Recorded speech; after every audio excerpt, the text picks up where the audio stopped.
एक रहस्यमय सिंहासन से निकली वो बला की खूबसूरत पुतली महान राजा विक्रमादित्य की जीवन गाथा का किस्सा सुनाकर राजा भोज से कहती है, हे राजा भोज, क्या तुम्हारे अंदर है इतनी क्षमता कि तुम चंद पलों में अपने राज्य को तज कर भक्ति साधना के लिए चले जाओ? क्या तुम्हारे अंदर है इतनी क्षमता कि तुम भगवान इंद्र के दूत को परास्त कर उसे अपना गुलाम बना लो और वर देने के लिए विवश कर दो?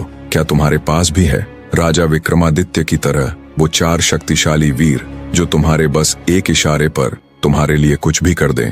अगर है तुम्हारे अंदर भी ये सब खूबियां तो बेशक तुम इस सिंहासन पर विराजमान हो सकते हो। द्वितीय पुतली चित्रलेखा की बात सुन राजा भोज का मुंह उतर जाता है।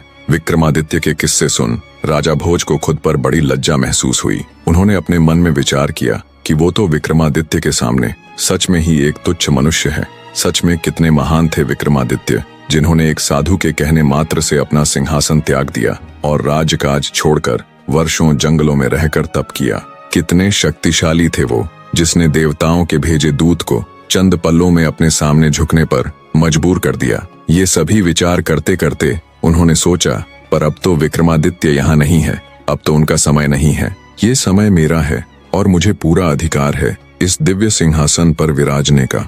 आज का दिन भले ही बीत गया हो, लेकिन मैं कल अवश्य ही इस अलौकिक सिंहासन पर बैठकर रहूंगा। इन्हीं विचारों के साथ राजा भोज दरबार से चला जाता है। सिंहासन से निकली प्रथम पुतली रत्नमंजरी की ही तरह दूसरी पुतली चित्रलेखा ने भी भोज को सिंहासन पर बैठने नहीं दिया। अगले दिन फिर से तय समय पर सभी राजदरबारी राजदरबार में उपस्थित हो गए। राजा भोज फिर से मन में एक नई उम्मीद लिए सिंहासन पर बैठने को उतावले हो उसकी तरफ बढ़ते हैं। पर जैसे ही वो सिंहासन के पास जाते हैं, एक बार फिर से उस दिव्य सिंहासन से एक रहस्यमयी पुतली प्रकट हुई जिसका नाम था सत्यभामा।